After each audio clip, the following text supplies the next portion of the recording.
Hai semuanya, Assalamualaikum warahmatullahi wabarakatuh. Balik lagi di channel aku, Robiatul Adawiyah. Terima kasih sudah mengklik video ini. Buat yang baru nemu channel aku, perkenalkan, namaku Robiatul Adawiyah, ibu rumah tangga dengan 1 orang anak. Di channel ini aku biasanya bikin video tentang budgeting dan cash stuffing. Untuk yang setia nontonin channel aku ucapin banyak-banyak terima kasih. Semoga kebaikan kalian semua dibalas oleh Allah Subhanahu wa Ta'ala ya. Nah, jadi kemarin itu aku ada kiriman paket beberapa waktu yang lalu di YouTube-nya Mama Dehanya. Itu kan ngadain kayak giveaway seru-seruan gitu. Nah, hadiahnya itu buku budget planner. Dan alhamdulillahnya masih rezeki aku untuk menang. Meskipun di giveaway pertama aku nggak menang, nggak apa-apa sih. Jadi waktu aku nonton video Mama Dehanya, kan terakhirnya itu ada pengumuman pemenang giveaway. Nah itu aku kaget juga sih, ternyata aku yang menang gitu ya, alhamdulillah.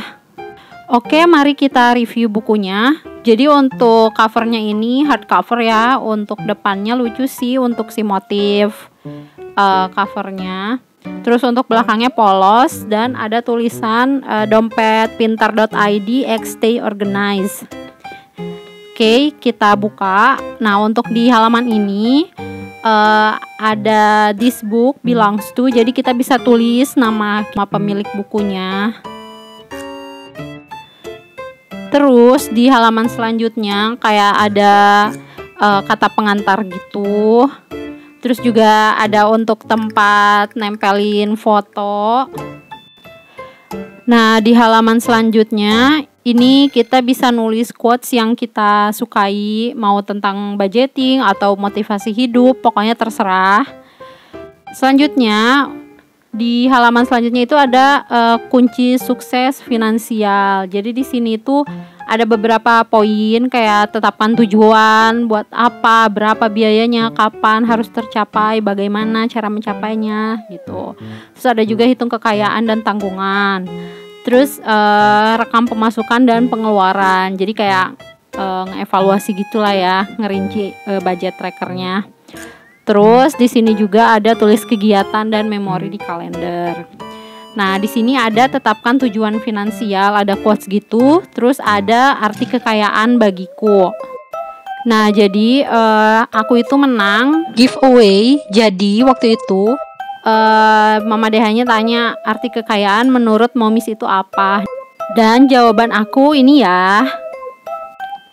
Terus di halaman selanjutnya ini ada financial concern. Jadi di sini kita bisa tulis apa aja yang pengen kita capai di masa depan sampai usia 60 tahun. Makanya di sini dikasih baris-barisnya banyak gitu. Jadi kita nulis aja yang mau kita capai sampai usia 60 tahun itu apa aja.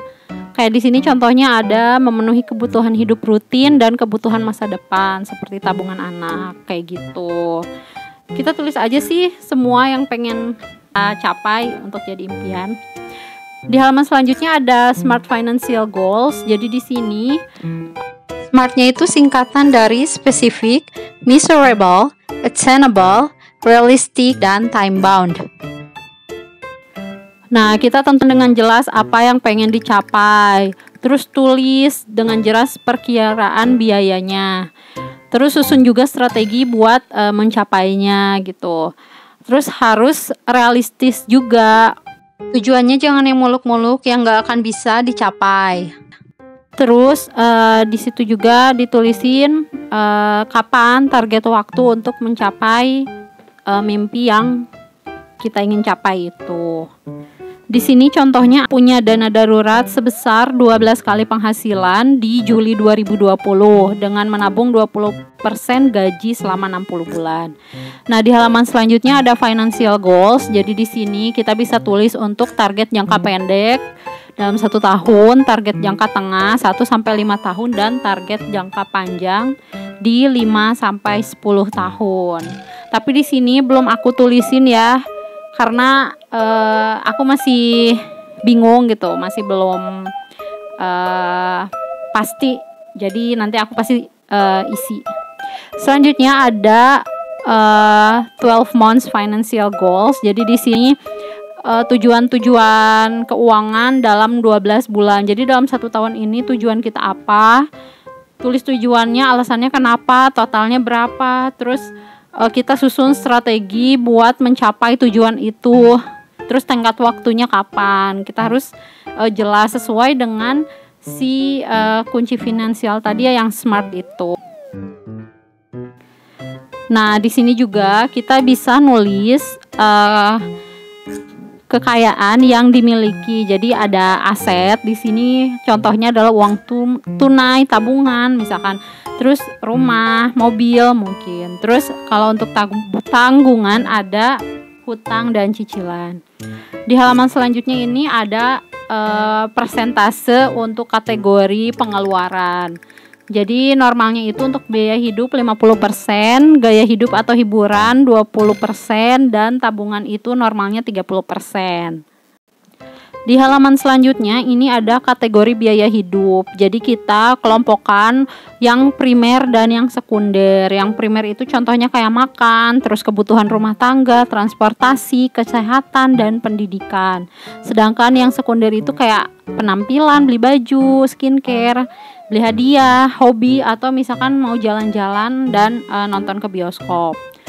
Terus di sini ada kategori pengeluaranmu. Jadi di sini bisa ditulis apa aja, terus yang termasuknya apa aja, dan di sini masuknya itu ke primer atau sekunder. Di halaman selanjutnya ini ada lembar budgeting. Jadi di sini untuk pemasukannya kita bisa tulis dapatnya dari mana aja. Terus untuk refleksi diri kita bisa tulis juga misalkan apa yang disyukuri kayak gitu. Terus atau misalkan ide biar pemasukan kita nambah. Nah, di sini bisa nulis rencana pengeluaran juga. Di halaman selanjutnya itu ada rincian pengeluaran atau catatan pengeluaran ya. Kita bisa tulis, dan di ujungnya itu ada checklist butuh atau ingin.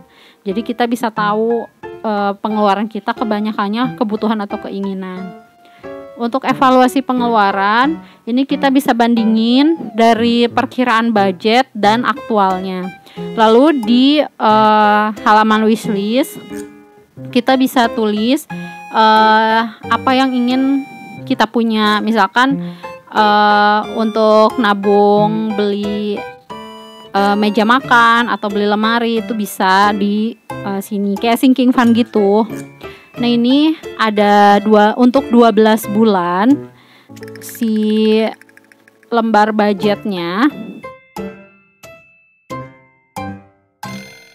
Nah, ini ada lembar quotes lagi dan ada cover.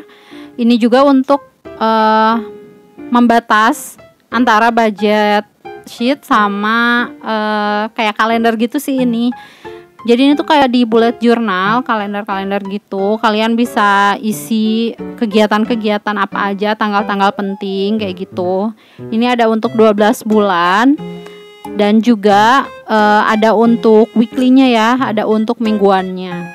Dan ini juga ada 52 minggu atau untuk 1 tahun gitu. Jadi di sini bisa ditulis kegiatan per minggu dan ada perharinya juga kayak gitu. Terus juga ini disediakan lembar kosong, jadi enak sih buat teman-teman yang bisa gambar, sukarna, jadi bisa berkreasi di sini, mungkin bikin sinking fund atau tracker atau apapun lah yang teman-teman ingin. Nah, udah habis. Oke, udah selesai untuk reviewnya. Jadi untuk sebelumnya aku kan udah pernah beli notebook gitu ya, untuk budget planner di 2022. Tapi kayaknya aku bakal pakai si personal financial planner ini karena aku suka banget. Nah, jadi segitu dulu aja video aku kali ini. Kalau kalian suka, kalian boleh like. Jangan lupa tinggalkan komentar. Dan yang belum subscribe, silahkan subscribe. Nyalakan juga lonceng notifikasinya. Assalamualaikum warahmatullahi wabarakatuh.